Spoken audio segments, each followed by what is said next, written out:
Hey up, it's that old Yorkshire geek. I hope this is working, and on YouTube I've got it on there and it says starting soon, but I think we're okay. I think we're okay. Yes, hang on. Yes, it's cracking on now.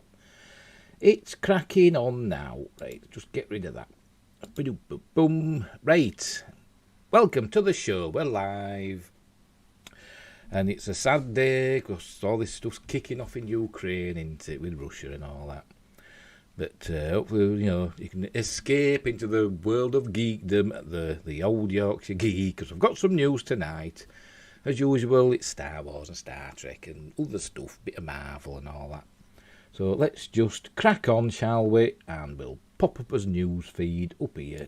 There we go. And it's Obi-Wan. Let's just, there we go. First, Obi-Wan Kenobi merchandise appears to have leaked. Not literally, I don't think, but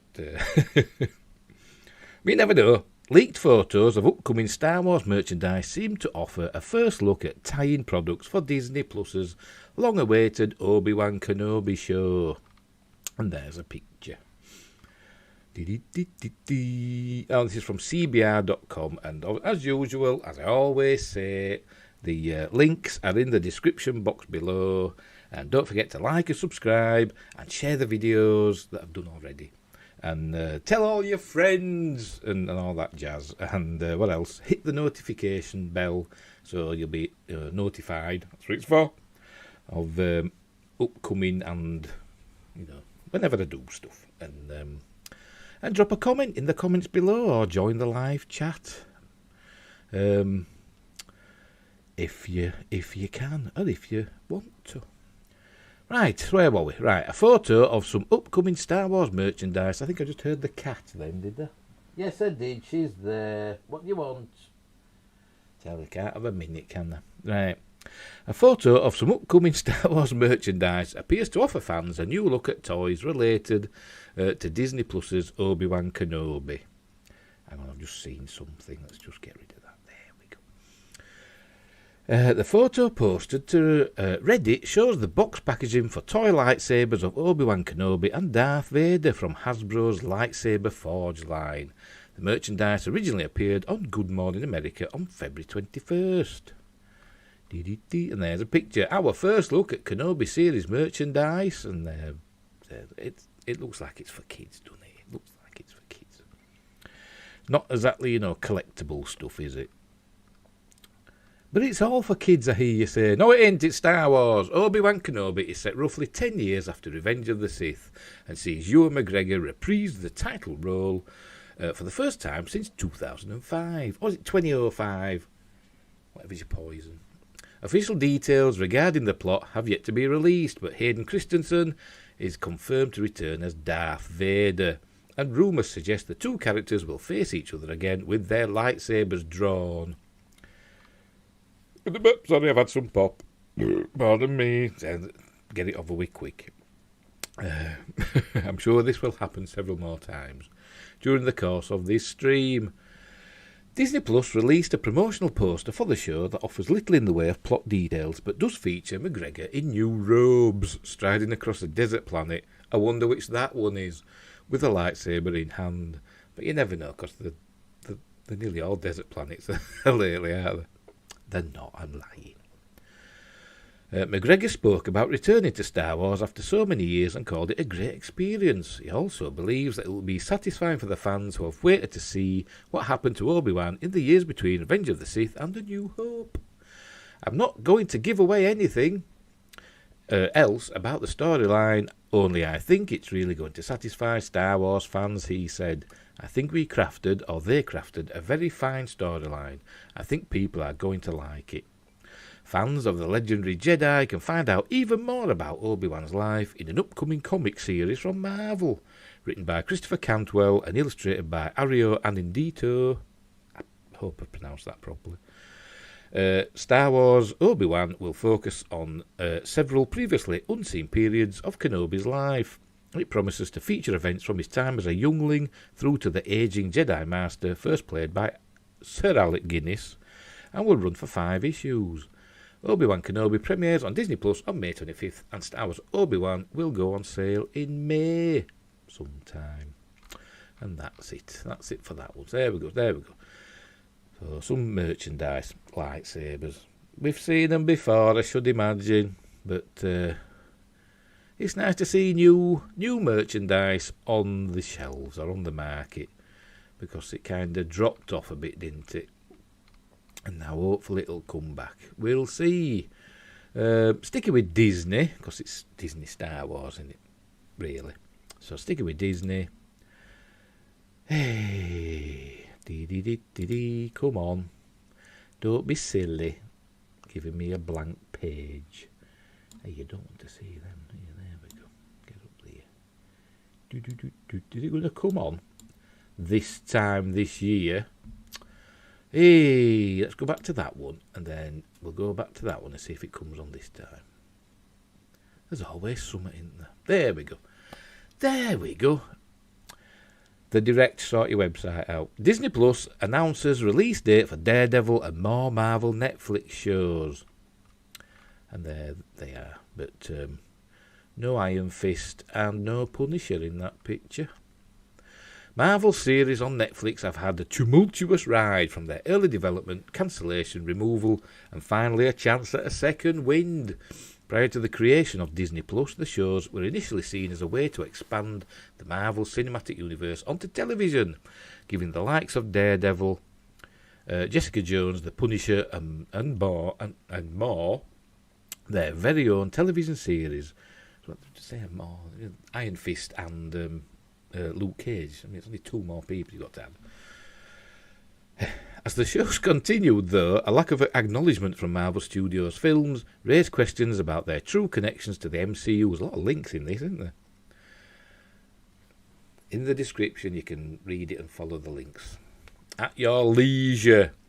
In addition to the fact that the series were being produced instead by Marvel Television, while early offerings like Daredevil, Jessica Jones and Luke Cage received high praise, other lacklustre instalments like Iron Fist and disappointing follow-up seasons eventually led to the cancellation of all the shows.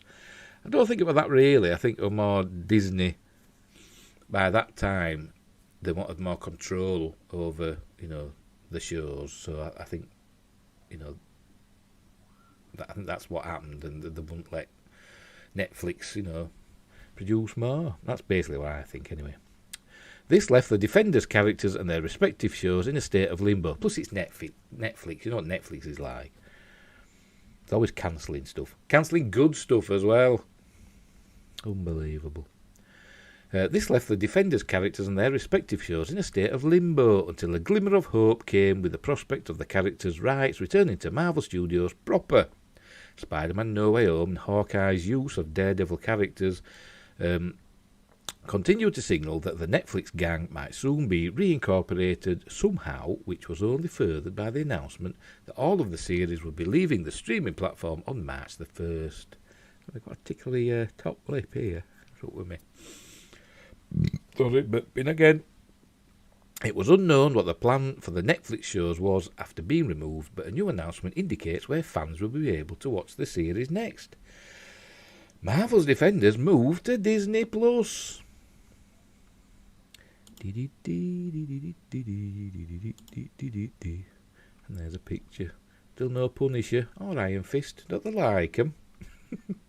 A press release from Disney Canada via Twitter user Shabazz the Movie Podcast officially confirmed the Disney Plus release date of Marvel's Netflix distributed shows on the streaming service after they leave Netflix on February 28th. The announcement revealed that Daredevil, Jessica Jones, Luke Cage, Iron Fist, The Punisher and The Defenders will start streaming on Disney Plus Canada on March 16th, 2022. It's unknown if Disney Plus in the United States and other territories will begin streaming these series on this date or at a later time. There's no word yet on the release status of Agents of S.H.I.E.L.D., which was also set to be removed from Netflix soon. I don't even know we're on there. I don't think it's on Netflix in the UK. I don't think. But I don't know if it's on Disney Plus in the UK. It was an ABC series, wasn't it? I think. Was it ABC? And that's Disney, innit? How will Disney Plus promote Marvel's Netflix shows? This latest confirmation from Disney Plus Canada serves as a major step towards bringing Marvel's Defenders back to its rightful home. While it's not yet confirmed if it will arrive on Disney Plus US, the fact that the shows are coming in international territories is already a good sign, potentially hinting that an official announcement could be unveiled sooner rather than later. Marvel's Netflix shows have been the subject of debate among fans over the years due to their confusing connection to the wider MCU. The conversations amplified even further when two major characters from the Defenders universe made their way to Spider-Man No Way Home and Hawkeye. Charlie Cox's Matt Murdock helped sort the legal mess of Tom Holland's Peter Parker, while Vincent D'Onofrio made his presence felt as Kingpin against Jeremy Renner's Clint Barton and Haley Steinfeld's Kate Bishop. Didn't last very long against Kate, though, did he? Kingpin. Unbelievable. In a previous interview, D'Onofrio confirmed that Daredevil's Kingpin is the same as Hawkeye's Kingpin, with the actor even admitting that it's the same canon, but he completely understood the confusion. Marvel Studios president Kevin Feige, whatever, then teased the possibility of seeing more former Netflix heroes return to the MCU, cryptically saying whenever a character comes back into the Netflix sandbox, it becomes another storytelling tool. Where are you going? Given the mature content in both Marvel's Netflix shows, it's possible that Daredevil, Luke Cage and the rest will be slated to premiere on Hulu or Star, a content hub featuring movies and shows from Fox and other Disney-owned studios. Still, it's also likely that the Defenders-led projects could join the rest of the MCU slate, thus solidifying the show's place in the franchise's interconnected events. If that is the case, then fans will eventually find out where shows like Jessica Jones and the Defenders fit in the Infinity Saga. Doing this allows fans to completely understand how each Netflix show connects to one another, and it would hint at how major films such as Avengers Endgame affect the titular heroes. And that's it. So there you go. So hopefully they're coming to Disney Plus when they leave Netflix. Hopefully they're coming to Disney Plus soon. Either Disney Plus or Hulu. It'll be Disney Plus here in the UK and around the world, except for the United States, where it'll be Hulu. So there we go. But will they be edited down? Because they were quite brutal, some of them, weren't they? Particularly, I think Daredevil Season 1 and The Punisher. They were quite brutal. And the fella got shot in the face, didn't he, in Punisher? And so will it be edited a bit? But if it's on Star, on Disney Plus, it shouldn't be, because they've got some adult material on there. They've got like horror films and stuff. So we'll just have to wait and see. We'll have to wait and see. They should bring them out. I mean, maybe they do. Are they out on DVD or Blu-ray? I don't know. They should do it. Right, what's next? What shall we do next? I'll do this one next. I'll move it up. We're going to do another one, but we'll do Tom Holland instead. That's what all the ladies say. We'll do Tom Holland. Tom Holland reveals one of the other Spider-Men wore a fake butt on No Way Home set. You can figure that out for yourselves. Spider-Man No Way Home star Tom Holland has revealed that one of the other Spider-Men wore a fake butt on set. Speaking on Late Night with Seth Meyers, Holland shared that one Spidey's posterior wasn't 100% authentic, but he wouldn't reveal whether it was Tobey Maguire or Andrew Garfield. I bet it was Tobey. Because is Tobey a vegetarian? I'm sure I've read somebody as vegetarian or vegan or something. So he'll have a skinny ass, won't he? He will. I bet it was him. Holland told Myers, I'll give you a spoiler, and I'm not going to tell you who, but one of us has a fake ass in their suit. You can figure that for yourselves. Holland went on to reveal that he once caught himself admiring the fake butt on set before remembering that it wasn't real. I remember being on set like, wow, well, hang on a minute, nah, that's not real, Holland added. Yeah, very good, how strange. Don't tell Zendaya you're looking at other men's bottoms. Holland also spoke out about how much he enjoyed working with the Spider-Man actors who came before him, calling it the most incredible experience of my career. You know, playing Spider-Man, while being a wonderful experience and, completely life-changing, it also can be quite alienating, Holland said. When you're 19 and someone gives you this opportunity and your life changes, it's quite hard to figure out how to navigate. Sorry, my stomach just went doolally then. So to almost have two older brothers that had been through it before me, to be able to share that experience with them was amazing. I've been fine all day, sort of. And then just when I start broadcast, when I start streaming, my stomach starts making noises. Again. And there's Tom Holland and Andrew Garfield with other people. Who's that? I don't know, but he's got a hairdo. I'm sure somebody knows who it is from behind. I don't know. The three actors had such a great time on set that they created a group chat, with Holland recently revealing the sweet way the actors sign off. Every now and then someone will blow it up, and then we'll chat for an hour or two, and then it always ends with, "Love you guys," and we'll be off. Holland revealed. And then a couple of weeks later, they'll text back after we've broken yet another record, and it's like, "Can you believe this is happening?" Spider-Man Far From Home is available now on DVD, Blu-ray and digital download. Spider-Man No Way Home is out now in UK and US cinemas. I think it's coming out on DVD and Blu-ray in April.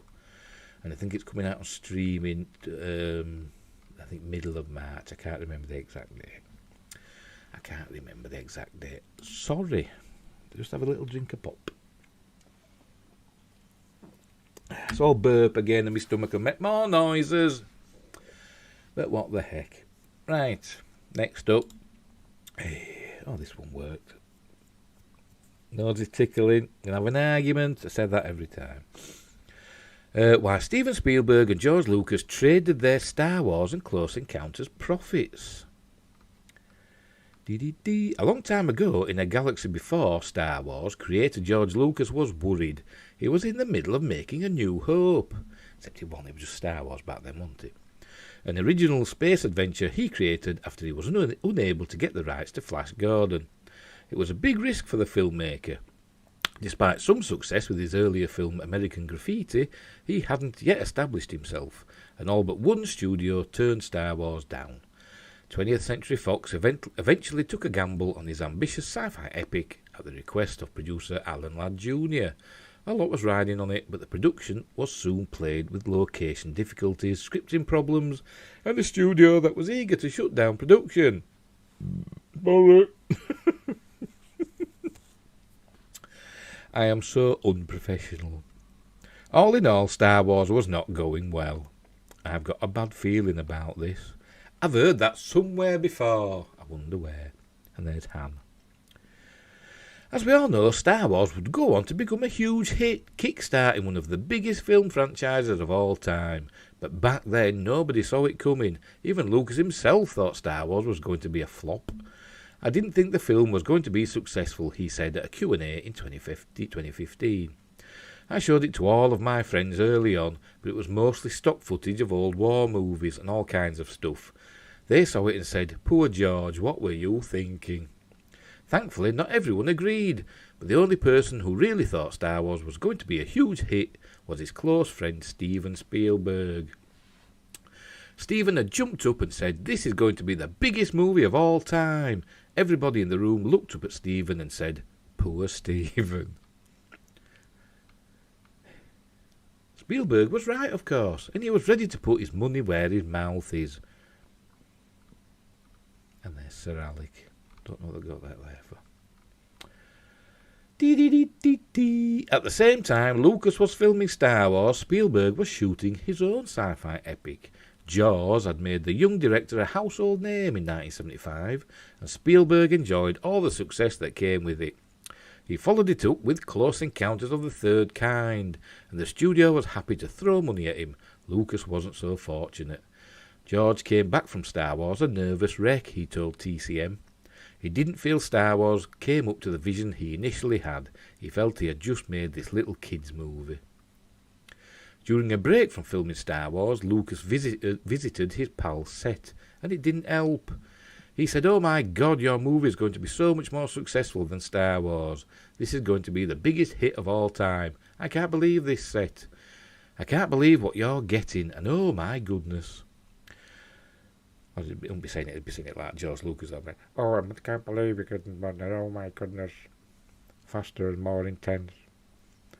But not with a Yorkshire accent. The more experienced director Spielberg had managed to wrestle a $19.4 million budget from Columbia Pictures, while Star Wars eventually ended up costing around $11 million. 20th Century Fox didn't even want to spend that much. Despite Spielberg's support, Lucas was more convinced than ever that Star Wars was going to lose money, but then a simple bet changed everything. During his visit to the Close Encounters set, he made Spielberg an offer. He said, "All right, I'll tell you what, I'll trade some points with you.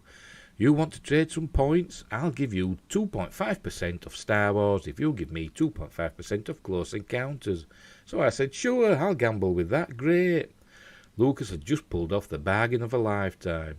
Convinced that Close Encounters was going to be a huge hit, he returned to the Star Wars set knowing that at least this movie wasn't going to sink him. But 20th Century Fox still wasn't convinced. "The studio, the board at Fox, didn't have any faith in it," explained Lucas, "even when we showed it at an American Graffiti screening and everybody loved it."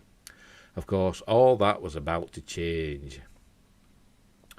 Star Wars A New Hope was released on May 25th, 1977, but George Lucas wasn't watching the box office. Instead, he was preparing to head off to a beach in Hawaii with his pal Stephen. "I don't read the reviews," he explained. "I just go lay on a beach." Clearly, Lucas was bracing himself for failure. He was still adamant that Star Wars was going to be a flop. But before he could leave on vacation, 20th Century Fox head Alan Ladd Jr. called him with some good news. "It's a fantastic hit," he told Lucas. "Every single paper. There are lines around the block. You can't believe this." And Lucas didn't believe it, at least not at first. "Laddie, calm down," said Lucas. "It's a science fiction film. Science fiction films get a good old group of sci-fi fans. They'll go to anything the first week. Wait for a couple of weeks and you'll see what it's really going to do." Eventually, the good news sank in, but only once Lucas had seen a TV news bulletin about the overnight phenomenon that Star Wars had become. He called and said, "George, turn on the news." I said, "What?" He said, "Turn on CBS, turn on the news. Walter Cronkite, you got to see it." I turned on the news and they had this huge story on the sensation of Star Wars and lines around the block. Everybody was going berserk about it. That was the first time I understood that it was a big hit. That turned out to be a bit of an understatement. Must have a scratch of my lug oil. All right, outside of my head. Star Wars eventually grossed a staggering $775.4 million, according to Box Office Mojo, reportedly earning Spielberg a whopping $40 million. Lucas, on the other hand, earned just $13 million from Close Encounters. And Spielberg couldn't have been happier. Both of our movies were wildly profitable. Close Encounters made so much money it rescued Columbia from bankruptcy. The most money I had ever made on a film before was from Close Encounters, but Close Encounters was just a meagre success. Star Wars was a phenomenon. And of course, I was an acting beneficiary of a couple of net points on that movie, which I'm still seeing money on today. Remarkably, Lucas made good on his bet and the two have remained firm friends despite this little imbalance in the force. "I think I came out on top of that bet," said Spielberg. "I did a lot better than George." Of course, compared to the $4 billion Lucas made from the sale of Lucasfilm to Disney, $40 million seems like a drop in the ocean. I bet Spielberg's worth more than $4 billion. I bet he is. I bet he is a lot more than that. So there you go. They had a little bet and Spielberg came out on top. Like he probably always does. Right, next up. Bit of Star Trek, sort of news, but not really. Fan theory, should this late Star Trek star voice all starships? Yes. And there she is, Majel Barrett Roddenberry. the lovely Majel Barrett Roddenberry. Today, February 23rd, 2022, would have been the 90th birthday of Majel Barrett Roddenberry. Was it Majel? I would say Majel.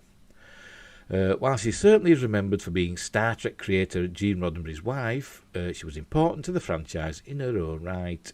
Known as the First Lady of Star Trek, Majel was born in 1932 and died in 2008. I'm sorry if I'm saying it wrong. I've always said it Majel. It might be Majel. I don't know. So, if you're getting angry with me mispronouncing it, I am sorry. But I'll keep saying Majel. For over 30 of her 72 years, she impacted the stories, the look and the sound of Star Trek. Barrett Roddenberry appeared in the first version of Star Trek The Cage. In that first pilot, which NBC famously rejected for being too cerebral, Barrett Roddenberry played Captain Pike's first officer, who was simply referred to as Number One. That was a reference to her rank aboard the Enterprise. And I think The Cage was the best science fiction ever made in the 1960s. But that's just my personal opinion. I think it was better than 2001, better than Planet of the Apes, better than all the other TV, better than Lost in Space and all them. Better. I do. I think it was excellent, and it was better than...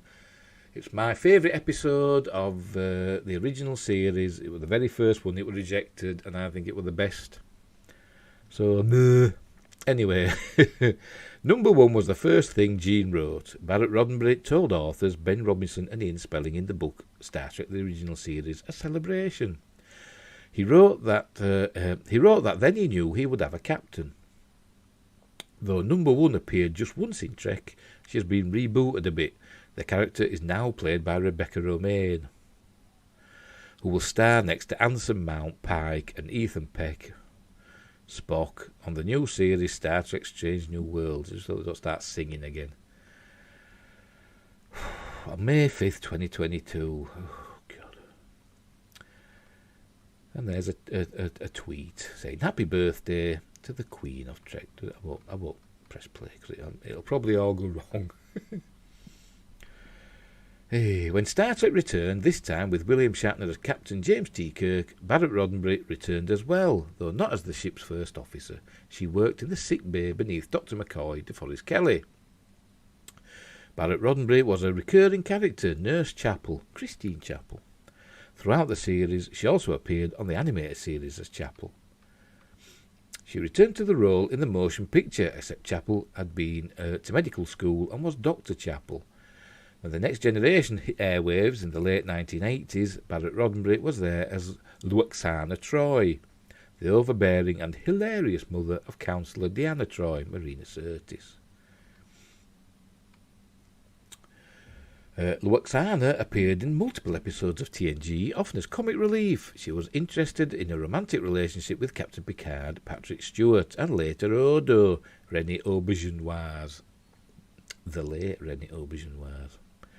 On Deep Space Nine, neither of these gentlemen reciprocated. One of the most remarkable things she did for Star Trek was lend her voice. Barrett Roddenberry was the computer for a generation of fans whenever any character asked for information aboard a starship. This included The Next Generation, Deep Space Nine and Voyager. She also lent her voice to 5 Trek feature films as the computer. I won't read that because it says it here. Right. Recently, someone posted a fascinating idea on a Star Trek fan group on Facebook. What if the producers of the show and upcoming films found a way to incorporate Barrett Roddenberry's voice back into the computer? Thanks to the official Roddenberry Twitter account, we know that her voice was recorded phonetically. In 2016, they were working to get her voice for things such as Siri, and possibly as the computer for Star Trek Discovery. Rod Roddenberry, oh God, that's hard to say, isn't it? Was unable to get his mum's voice onto Discovery. That honour went to actress Annabelle Wallis. It's not an honour, is it, to be on that Discovery? Sorry, I don't like it. Thanks to a recent episode of the Star Wars show, the Book of Boba Fett fans know now that this is actually possible. Technicians took snippets of Mark Hamill's voice from the past Star Wars movies, audiobooks and other sources to create a neural network you feed information into and it learns, according to Game Rant. Star Wars fans complained, saying that Luke Skywalker's voice sounded weird or stilted. It's not as bad as mine. And mine's real, as Gizmodo reported. But stilted is precisely how a computer voice sounds. This technique would work perfectly should Alex Kurtzman and the other minds at Paramount decide to use Barrett Roddenberry as the computer's voice once more. As for now, Star Trek has moved forward with living actors to portray the computer's voice. Actress Bonnie Gordon is the voice of the Protostar in Star Trek Prodigy. And that's that. So yes, they should do that. Get her back as the computer. Because she was the voice of the Star Trek computers for a generation.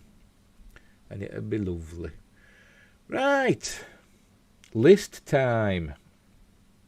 Let's just have a check, make sure stuff's happening. Are we still all working? We are. We're still going. We're still going. Right, 10 breast. Freudian slip. 10 best practical effects in sci-fi movies, ranked.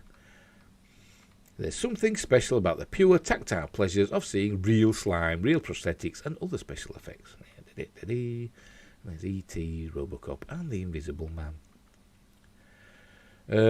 With the increasing reliance on digital technology to create special effects, practical effects have become supplemental, serving as a model to be built upon by various digital designers.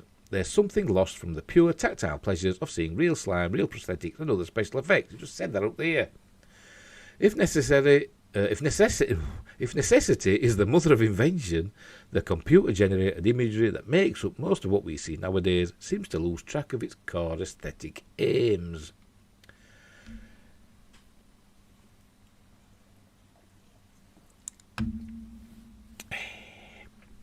Things sure do look cool sometimes, but there is something to be said about the films of yesteryear, or DIY and lower budget filmmaking where necessity did breed invention.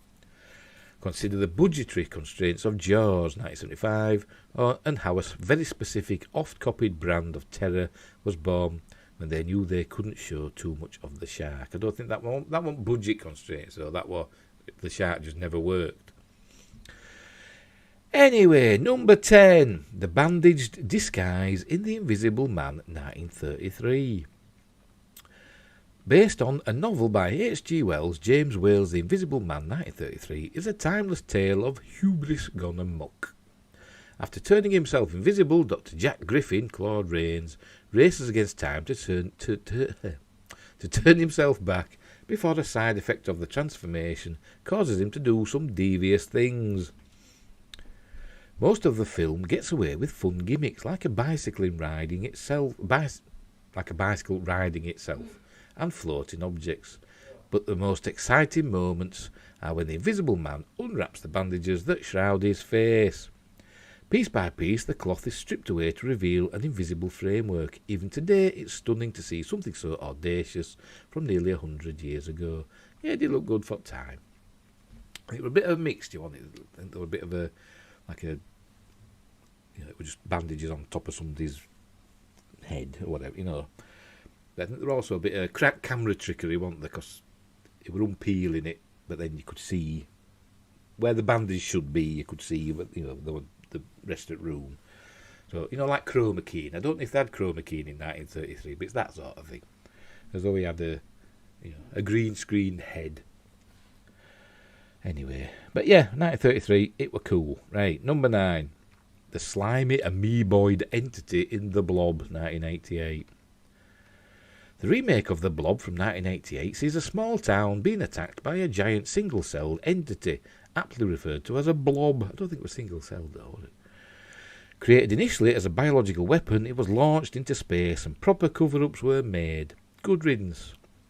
Back with a vengeance, or something akin to vengeance, the blob seeks only to feed off of human flesh and expand ad infinitum. What could seem like a giant piece of bubblegum pushing people around is done well here, the effects team showing how the blob absorbs and disintegrates whomever it comes into contact with. Pardon me. The blob's gooey and messy and a good time. Yeah, we're good with the Blob remake. One of the better remakes. and some nice gory effects, which is what we want in a horror film. Right, number 8, the clunky body horror of RoboCop 1987. RoboCop 1987 is a down and gritty sci-fi film that starts with the obscenely violent execution of its main character, Alex Murphy, Peter Weller, who was also in Star Trek twice, in Enterprise, and he was in Star Trek Into Darkness. And then shows us his resurrection as a single-minded, robotically enhanced law enforcer. The best moments are when we can see Murphy's face stretched at the edges and stapled back into the robotic body that he is a prisoner of. I didn't like it. I preferred it when he had his helmet on. I did like it when, you know, his helmet got broken in that bit and you could see his real eye. That was good. But when he took his helmet off, I thought, it didn't look as good for me. But it was Rob Bottin that did it, and Rob Bottin's, you know, a genius, but what do I know?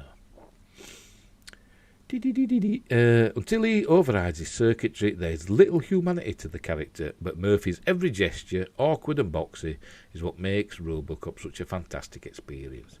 Well, yeah. I think he had training, didn't he, from like a mime artist and stuff. So, yeah.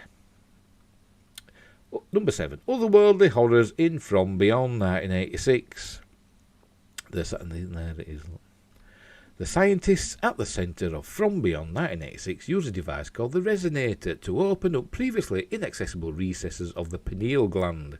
In doing so, they gain access to a plane of unspeakable horror and perverse pleasures. One of the scientists who dies during the initial experiments ends up coming back in a transformed state, bathed in pink light, his flesh contorted and slimy. The effects in this film are gross and funny and stand up to the test of time. From Beyond renders H.P. Lovecraft's abstract descriptions of different worlds in a way that is rubbery wet and full of strange sounds. But yeah, there were good puppets and stuff. I think it were a Charles Band production. So, and it, like I say, it was the middle of the 80s, so it was in the middle of the that animatronic boom on it. So, but yeah, they were good, and it had Jeffrey Combs in it and other people. Number 6, the charming ugliness of E.T. the Extraterrestrial, 1982. I'm going to be controversial here. I'd never liked E.T. The look of it. I like the film. The film's great, but I mean the E.T. puppet. But anyway, I'll read this first. It is a testament to the power of the Spielberg touch that such an ugly creature could win over the hearts and minds of the viewing audience. E.T. the Extraterrestrial, 1982, is simply put a wonderful film. A nice little what? A nice little kid named Elliot finds a freakish imp hiding in his trash and then goes on the adventure of a lifetime. If I had it trash, he was in some shed or something or the other. Through whatever alien process, Elliot and E.T. form a symbiotic relationship, and the two, along with a gang of latchkey kids, try to bring the alien back to his ship. The whole movie, from E.T.'s little sausage fingers picking up Reese's Pieces to the burnt-in-your-brain image of the pallid E.T. lying motionless in a river, is a tour de force of effects done right. I didn't like the effects, to be honest. I liked, well, it showed him picking up stuff with his hands, but that was probably just somebody's hand in a, you know, with like extensions put on, like, you know, but I'm not a fan of Carlo Rambaldi. I know he did E.T. and I know he did Close Encounters, and I didn't like the aliens in that either. And I think he did some work in Alien as well, didn't he? I think. But I didn't like his work. I found it looked plasticine-y, but I'm not an expert. What do I know? But it's just my opinion. But I did like E.T. Went to see it with my mate. I mean, I wanted to go see Poltergeist, but he wanted to see E.T. We went to see E.T., and then when it shows, you know, pallid E.T. lying motionless in a river, my mate just burst out laughing and said, "He looks like he's been pickled." Cheers, Andy. Yeah, I'm sat like ruined. Oh, E.T. And he's laughing. But I wanted to see Poltergeist, and I never got to see it until it came out on video back in the day. Right, number 5, the small beginnings of the invasion of the body snatchers, 1978. The 1978 remake of Invasion of the Body Snatchers starts with a fantastic macro photography sequence of alien cells swimming around on their home planet that then travel through space to our dear planet Earth. The cells then descend to the planet's surface within range droplets and spread their tendrils across the faces of the leaves until they become beautiful blooming pods. There's a picture of it. It did actually look quite good, did that, I must admit. That is how their plan begins, a slow sprawl, then total control. The film isn't a pyrotechnic display of freaky creature shocks, but is all the more ominous the feeling that it induces. That those you are closest with may not be what they seem. It's a bold introduction to small creatures with large ambitions. That's my impression of Donald Sutherland. Number 4, the Stargate Sequence in 2001, A Space Odyssey, 1968. The Stargate Sequence in 2001, A Space Odyssey is a trip. The scene finds David Bowman on the last leg of his mission, suddenly flung across time and space through an aurally hallucinatory kaleidoscopic journey through practical effects wizardry. The sequence is remarkable, eluding, I presume that means, easy explanations. It is an instance in which the abstract imagery matches the pure controlled chaos of the unknown. Additionally, this is a long scene where parallel tracks of light jettison toward the camera and droplets of strange liquids spread like newborn celestial bodies. Oft copied, though never equalled, 2001 is an all-time genre high, perhaps in more than one sense. Yeah, we're all like normal, like hand animated, wasn't it? And the stuff with like lights in behind screens and stuff and all that. And some of it were just like photography of a landscape, but you know, the colours reversed and stuff like that. But yeah, it was alright. I preferred the practical effects of the spaceships, you know. Since we're talking about practical effects, they were good.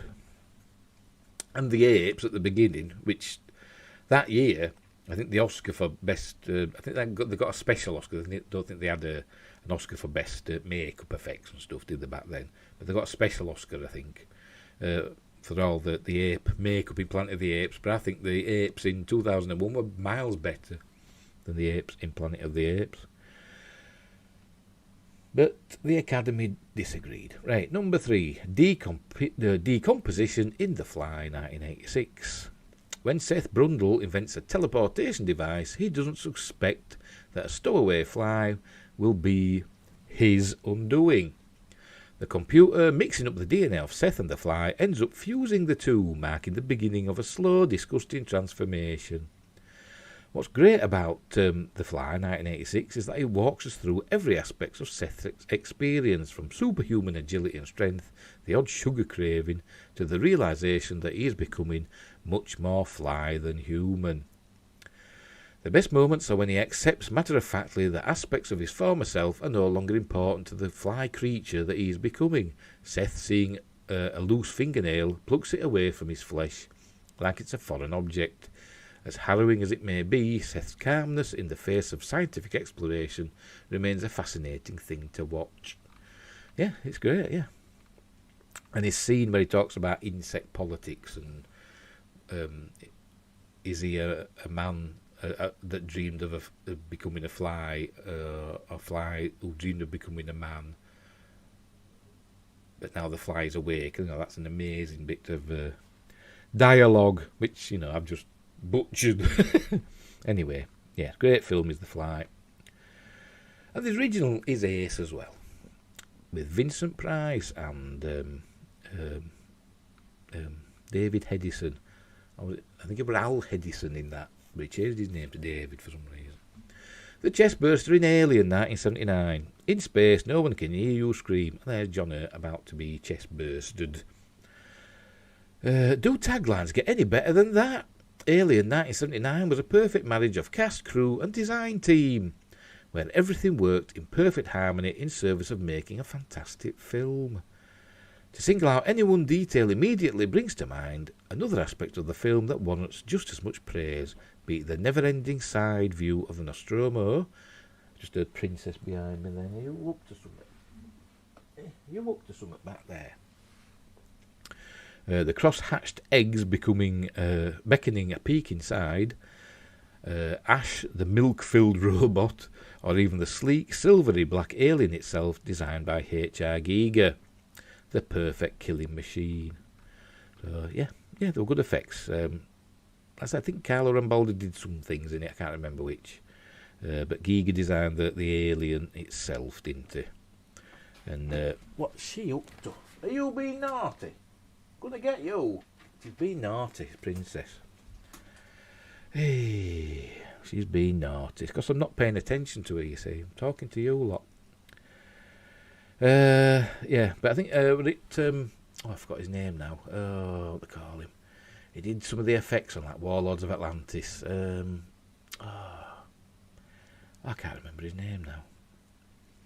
He did some of the effects like the chest burster and I think the face hugger. What were he called? What were they called? Me and names. It'll come to me. It wasn't Roger Christian, because that doesn't sound right. I think he did something else. Roger Christian is a person, but I think he did something else. Anyway, number 1, the blood test in The Thing, 1982. And there's Kurt Russell with his flamethrower. John Carpenter's The Thing, 1982, is a classic in every sense of the word. The film sees Carpenter once again turning to Howard Hawks for inspiration, while the original is still a fine movie. It is the Carpenter version that takes the core conceit of men trapped in an Antarctic base, both hope and trust dwindling rapidly, and pits them against a shape-shifting alien.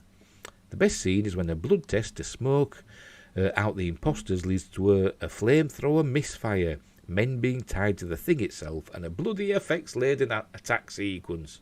The Thing looks just as good today as it did back in 1982. I don't think that was the best thing. I think it was the I tell you, I can't remember names either. Norris had his heart attack, or they thought he had a heart attack, and then they were using the paddles, and then all hell broke loose, didn't it? And his head came off and all that. That's the best practical monster effects thing ever. 'Cause that head, it's amazing. It's amazing, but that's it. There we go. Yeah, I'm sure we can think of some others. I mean, I don't know why that's in, to be honest. There's other practical effects that are really good, that are really, really good. I mean, what about the Rancor in Return of the Jedi? That was a practical effect. That wasn't CG, was it? No, it was a puppet. Meant to look big, and that looked really good. And that's just the top of my head. And as I said, Warlords of Atlantis, that had some good practical effects in. I mean, they might look a bit hokey nowadays, but, you know, they were good puppets and models at the time. Anyway, I think we've got another list here. Upcoming sci-fi movies you won't want to miss. Science fiction, it's a genre that boggles the mind, broadens the imagination, and pays tribute to the awe-inspiring breadth of human innovation, whether it's high-minded speculative fiction or explosive superhero blockbusters. Sci-fi has something for everyone, and the upcoming lineup of sci-fi films shows the full range of the genre, with everything from bizarre indie sci-fi flicks to alien invasion movies, to several highly anticipated sequels to sci-fi tentpoles that take place on distant planets with very unique climates. Are we talking about Dune or Avatar? Who knows? Let's look. There's a lot to look forward to in sci-fi cinema this year and the next. Here are the sci-fi movies that you absolutely do not want to miss in 2022 and 2023. Hey, we're still going. Yeah, we're still going. We're still plodding along. Right, Everything Everywhere All at Once. Never heard of it, but it's got Michelle Yeoh in it. Is it Michelle Yeoh? Yeah. I don't know if this is from that. Maybe it is. I don't know, but she's got an eye there. Is that a googly eye? I hope not, because that'll just look silly. Release date March 25th, 2022. Oh, it's not far away. The filmmaking team, Daniels, made up of Daniel Kwan and Daniel Scheinert, I don't know, are known for their out-of-this-world weirdness. Their featured directorial debut, Swiss Army Man, which I've never seen, is about the unlikely friendship between a suicidal man and a farting corpse. Played, I believe, by Daniel Radcliffe. And their upcoming film, Everything Everywhere All at Once, looks just as beautifully bizarre. Everything Everywhere All at Once stars Michelle Yeoh, a Chinese-American woman who is trying to finish her taxes but ends up going on a multiverse-hopping adventure. The movie looks like a visual treat, with enough strange, stunning moments in the trailer to catch anyone's attention. Multiverses are popular right now, with Sony, Marvel and DC all taking swings at the trope, so it'll be fun to see a completely different take. Yeoh is an action movie superstar with loads of charisma, so Everything Everywhere All at Once should be a blast of butt-kicking joy. Yeah, we'll have to wait and see, won't we? Is that coming to pictures? Or is it like on Netflix or whatever? I don't know. It doesn't say, does it? Hey. 65. But not with Kylo Ren. Release date April 14th, 2023. Oh, that's next year. Filmmakers Scott Beck and Brian Woods made quite a splash with their script for 2018's A Quiet Place. I didn't like it. Sorry, I didn't like A Quiet Place. It got on my nerves.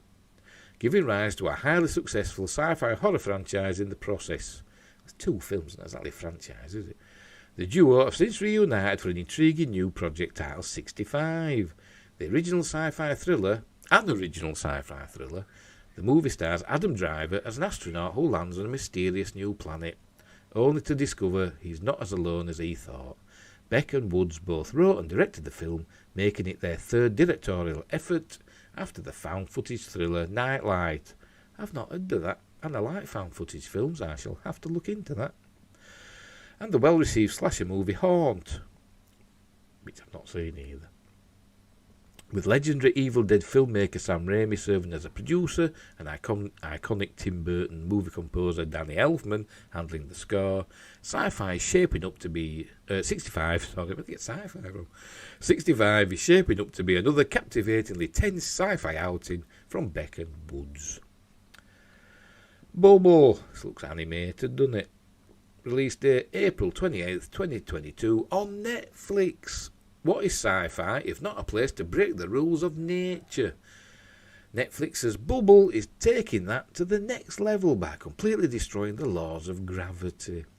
The film centres around an alternate version of Tokyo, years after bubbles mysteriously descend from the sky and break the laws of gravity within the city.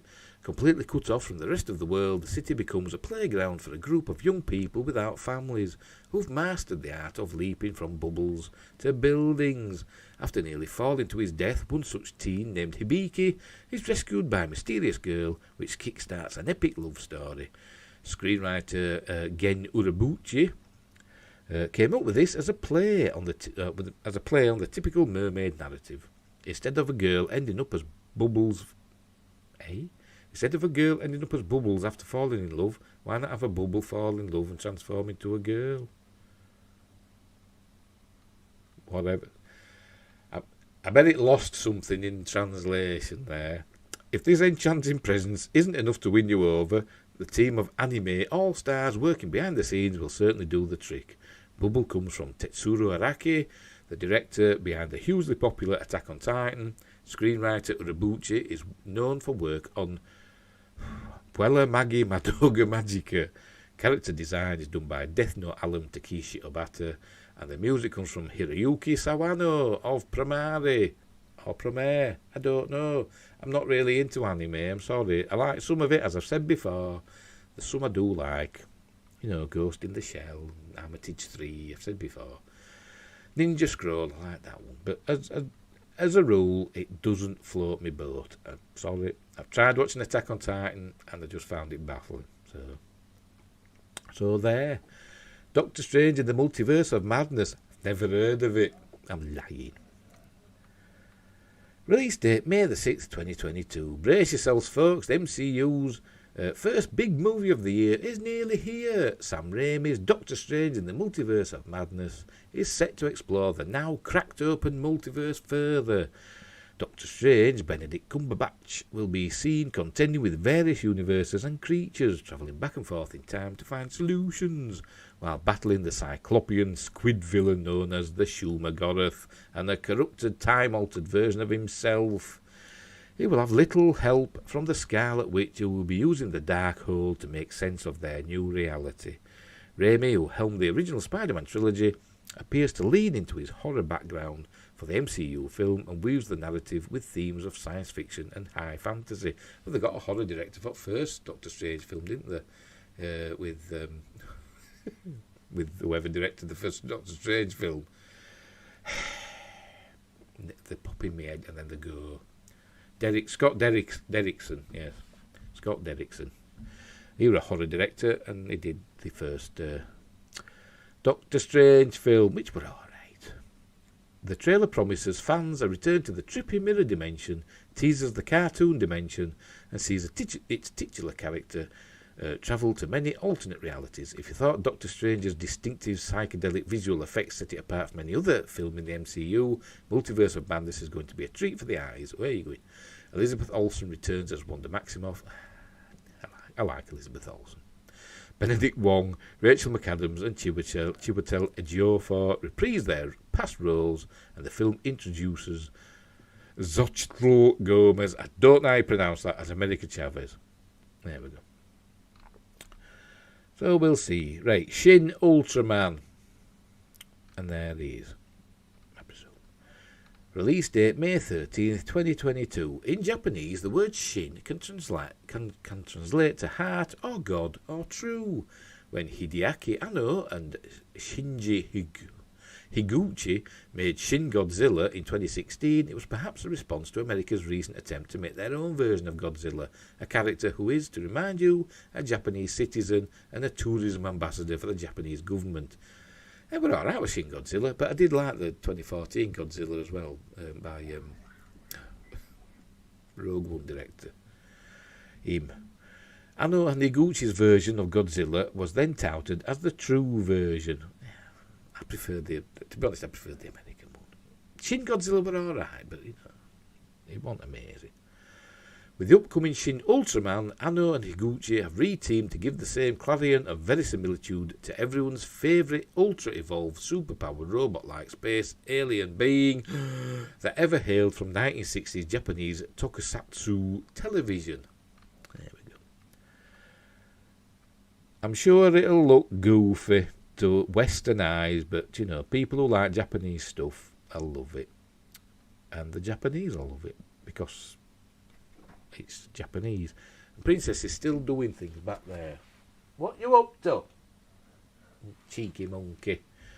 She's a cheeky monkey. Right, Jurassic World Dominion. Release date June 10th, 2022. And there's a T-Rex. Up to no good, no doubt. It's at a drive-in theatre bit, looks, isn't it? Bursting through the screen. It's all melted, look. It's showing the film's melted and the T-Rex has come out. Jurassic World Dominion is set to round out the current Jurassic trilogy in grand fashion, with dinosaurs now out in the real world living amongst humans, taking place 4 years after the events of Fallen Kingdom, which I quite liked, I must admit. People knock it and say it was crap, but I quite enjoyed Fallen Kingdom. We're going to see what full-blown... I know the bits nearly didn't make sense, but I still enjoyed it. We're going to see what full-blown chaos really looks like. Colin Trevorrow, Jurassic World, is returning to the director's chair, with Chris Pratt and Bryce Dallas Howard reprising their roles as Owen Grady and Claire Dearing, respectively. Most importantly, Sam Neill, Laura Dern and Jeff Goldblum are reuniting as Alan Grant, Ellie Sattler and Ian Malcolm for the first time since the original movie. That alone is worth the price of admission. Yeah, I'm sure it'll be good. I've liked all of them. I like Jurassic World. I like Jurassic World... Jurassic World Fallen Kingdom. So I'm sure I'll like this one. Lightyear. Release date June 17th, 2022. I saw a trailer for it and it didn't blow me away. I thought, what's the point of this? But anyway, Pixar may not be making Toy Story 5, but they are finding a creative way to continue with the franchise that started it all.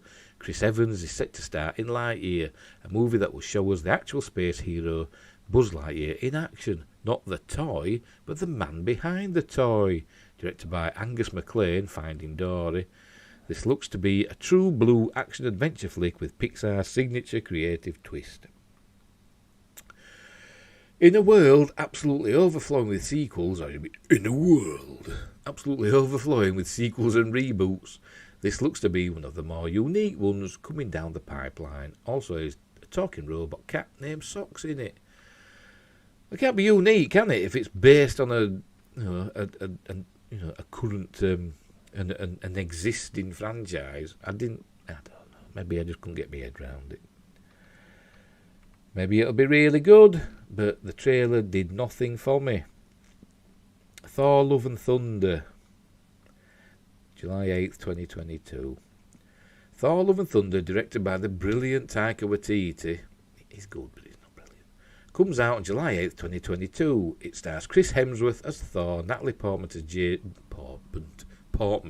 as Jane Foster, Tessa Thompson as Valkyrie, and Christian Bale as Gore the God Butcher.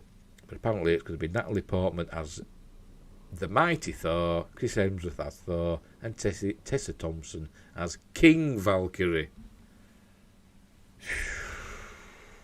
Though we don't have a ton of details yet, we do know that Jane will become the mighty Thor. Yeah. She'll have her own set of powers, not just a copy of OG Thor's. She's going to have Mjolnir, isn't she, that's been reforged. It's got all cracks where it's been remade. Spoilers. Not only that, but Valkyrie, the ruler of New Asgard, and the MCU's first openly LGBTQIA, etc. character, is likely to get a love story of her own. Love is in the... Is that what they call the king? She's still a woman. What's up with being a queen? Queens have been just as powerful as kings. We've got a queen of this country. We had Queen Victoria, who was as powerful as they could be at the time. And queens of Egypt, Queen Cleopatra, ruled. Stop turning women into men. Love isn't men into women. I mean, I don't know what they're doing. Love is in the title, after all. For extra fun, we're getting Guardians of the Galaxy characters, including Star-Lord Chris Pratt, who still has a bit of a rivalry going with Thor. Lady Sif, Jamie Alexander, who got short shrift in the earlier films, will return, badass that she is. Well, because it was like a hologram thing, wasn't it? I don't know. But she kept kicking Loki in his nuts, didn't she? The only thing that could make this any better is a cameo from Beta Ray Bill. Hey, one can dream. Everybody goes, who's Beta Ray Bill? I don't know. But apparently he's famous. In the comics world. Right. Nope. I'm looking forward to this. I like the trailer for it. Even though Universal copyright struck when I did a review of it. Because they don't understand, the fair use rules. With the Runaways, how long have we got to go? There's a lot to go here. Because I'm not going on forever. Oh, there's too many, isn't there? I'm going to be here forever. And my cat and my lad need seeing to. So maybe we'll do some more tomorrow, and I'll move on to the last story. So we'll leave it at nope, and we'll carry on this another time. Right, so we'll go to the last story, because I've waffled on enough. The last story is a science one. It's Star Wars planet is observed by a small telescope. Smallish. If you recognise the name of the planet Tatooine, then like many of us, you are also a fan of the multimedia franchise Star Wars by George Lucas, and maybe you already know that we have a real version of it, the exoplanet Kepler 16b. 200 light years away from Earth, was recently observed by a small telescope, something that astronomy experts consider a very important milestone. Important. I think this might have been in another language, but the translation's gone a bit doolally. Like its fictional counterpart, Kepler-16b is orbiting between two stars in the nearly eponymous system Kepler-16, located in the constellation Cygnus, this one. Originally, it was discovered in 2011 during the Kepler mission through the so-called transit method. When observing one of the stars in the system, the spacecraft saw it darken, a direct effect of a planet passing between the spacecraft's view and the monitored star. The exoplanet Kepler-16b is in many ways similar to the fictional Tatooine, a planet from the Star Wars multimedia franchise. Now, however, this Star Wars planet has been observed again, this time by a modest 75-inch ground-based telescope. That's small, modest, 75-inch. Located at Observatoire de Haute-Provence, about 60 kilometres from Marseille in France. Unlike the transit method, this re-observation of Kepler-16b took place through the radial velocity process, which analyses the gravitational effects generated by a planet on its star. Imagine a pull when you pull something hard, and you will understand. According to Amaury Trio, exoplanet researcher at the University of Birmingham, the fact that the planet was seen with a ground-based telescope is something of a higher efficiency and lower cost than a spacecraft or artifact launched into space. The idea now is to continue the search within this format, in the hope of finding unknown exoplanets of the circumbinary category, the name given by the research team to exoplanets orbiting two stars.